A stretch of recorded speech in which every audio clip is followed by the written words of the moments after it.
Hello, my name is Bo Grass. I'm with Wiregrass Angel House, and I wanted to provide you, well, I have provided you some resources on our Facebook page as well as on YouTube. We do have a YouTube channel, which I encourage you to subscribe to as well. But occasionally I'll put up little tips that'll help if you're going through the grieving process right now, especially if that grieving process is complicated by traumatic loss uh, that led to the grieving process.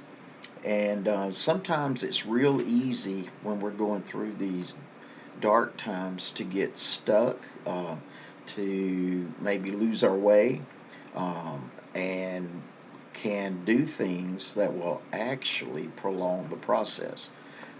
And so, if you want to look through those videos, I encourage you to do so. I've made a new resource that I'm going to make available on our Facebook page, and I wanted to make you aware of it. I just call it 10 Tips for Dealing with Trauma Symptoms. And I'm going to run through these real quick to just give you some idea of what they are. And like I said, these will be available on our Facebook page as well. Number one, you are not going crazy. And that's the one thing that I hear the most from people who are dealing with grief is they ask, "Am I going crazy?" No, what you're experiencing is normal. It's normal to go through the grieving process, especially when the loss was sudden. And so what you're experiencing is normal. Now, if it goes maybe what we might call too long, there could be something abnormal. But I would, and let me say on that, you'll never get to the place where people want you to be, which is, aren't you over this yet? No, you're not going to get over this. You're never going to wake up one day and say, well, I'm okay with the fact I lost my loved one. That's going to be a pain that you carry with you the rest of your life. But the emotions can subside. And when the emotions subside, uh, you'll start feeling more like quote unquote normal. Life will kind of get back into a routine. It'll just be a new life. It'll be what we call a new normal. So, no, you're not going crazy. Two, take time to take care of yourself. We call that self care. Find things to do that you enjoy and do it. Number three, journal. Now, this is one that a lot of times it's hard to get men to do. And I think it's because they feel like they have to write an essay. And I don't encourage anybody to do that. If you want to do that, you can. But there may be some days you just want to write one word.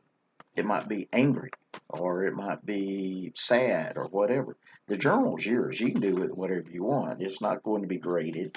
It's strictly for you. But journaling helps because it takes our emotions, which are energy and they're all over the place, and it pulls them into a construct that we call words. And so the more you can do that, the better grip you're going to be able to get on your emotions. Number four, and this kind of goes with journaling, retell your story. There's a treatment out there now that emphasizes retelling the story, and I believe they call it restorative storytelling, if I remember correctly. Now, it gives into a little more detail than what I'm saying here, but for our purposes, I encourage you to retell the story, not about the loss, but about the life. Don't focus on the loss of your loved one. Focus on the life of your loved one. What were some good things that happened? Those are the kinds of things that, and the good memories, the happy times. The death was a very small part of their life.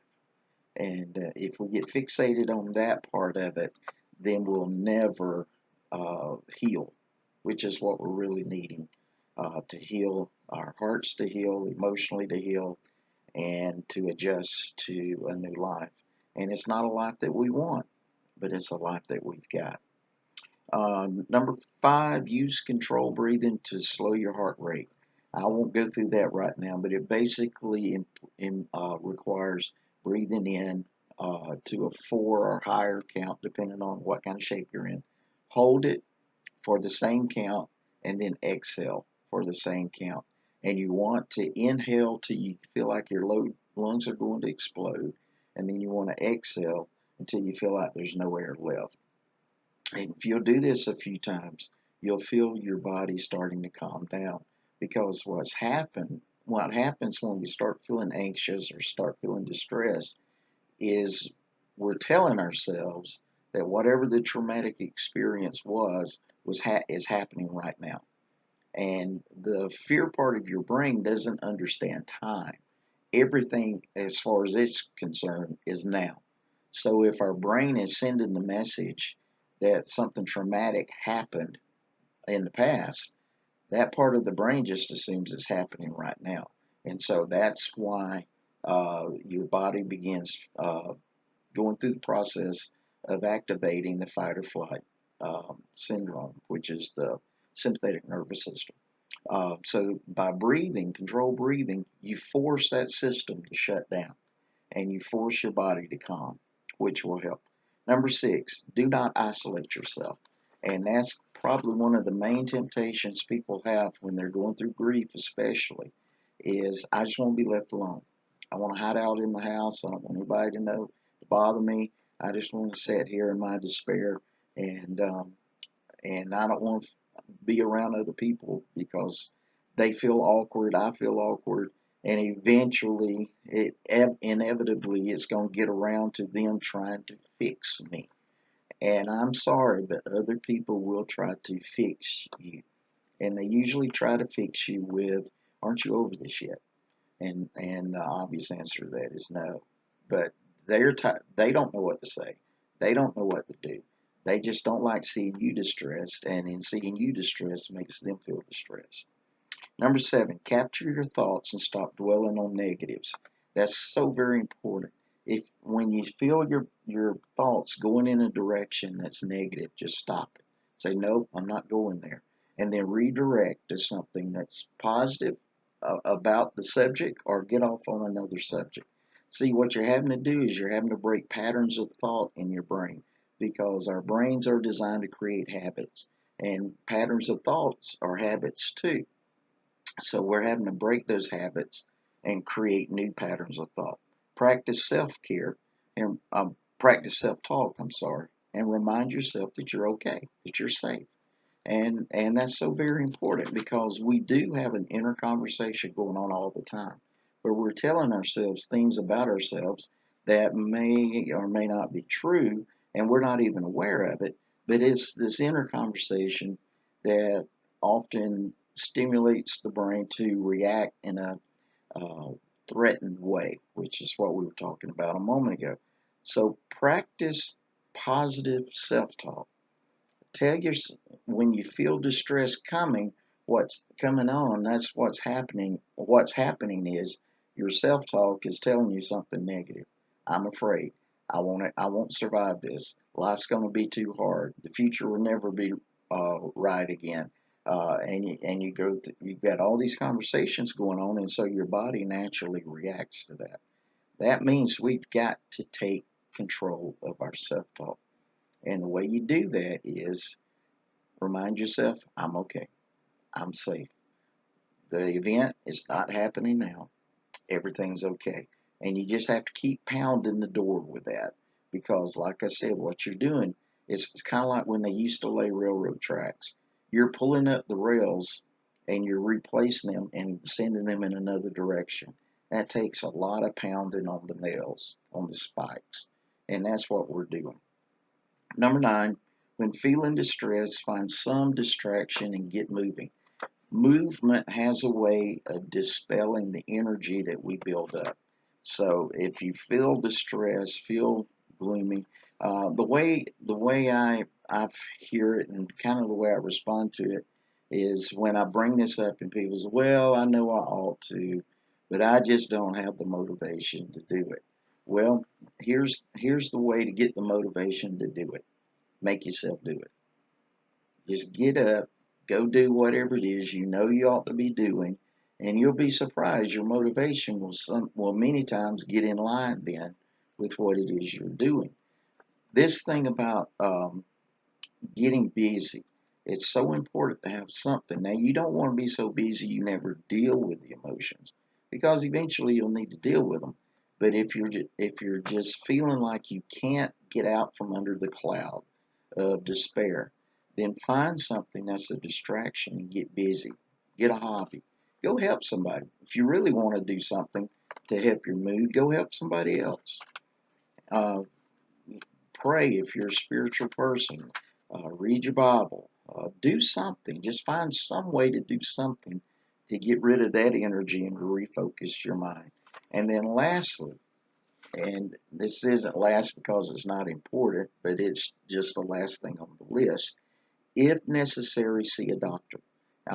By that, usually that comes up if the person is having depression, and it's to the point where they're starting to be suicidal or have suicidal thoughts.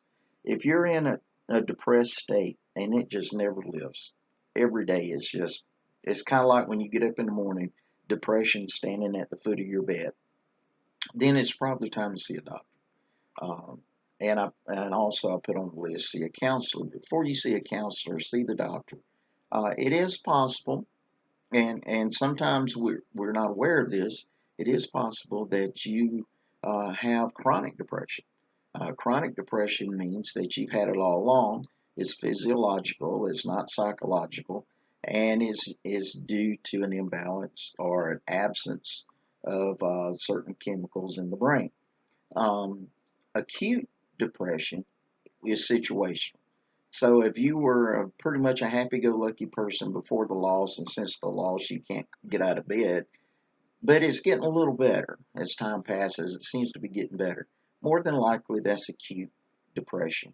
And if you have acute depression, you'd probably want to just go into a counselor because the medication won't help you that much. If you have chronic depression, medication is going to be necessary because it's going to balance out the biochemistry of the brain so that you are able to work with a counselor in maybe getting some things in order in your life that will help you manage the depression. Think of, and I don't know why people have this stigma about taking medication for depression and anxiety. I know it's been stereotyped as, well, if you had strong emotional resolve or strong resilience, or if you were a better Christian then, um, but the chronic depression is no different than being a diabetic or having any other disease. And nobody goes to a diabetic and says, if you were a better Christian, you wouldn't be a diabetic. Well, at least I hope they would. Uh, so if this is a problem, you need to have a doctor check you out, and you may want to try some medication. But just running the medication first won't necessarily make it better. Is what I'm saying. All right, so 10 tips to help you in dealing with the symptoms of trauma. More will come. I hope you will, like I said, like our Facebook page. And we're in the process now of actually changing it and putting up a new Facebook page that'll have much more in the way of resources on it than the current one. But if you want to sign up for the current one or like the current one, feel free to do so. And our YouTube page. All right. Well, that's it for today. Hope you have a great day.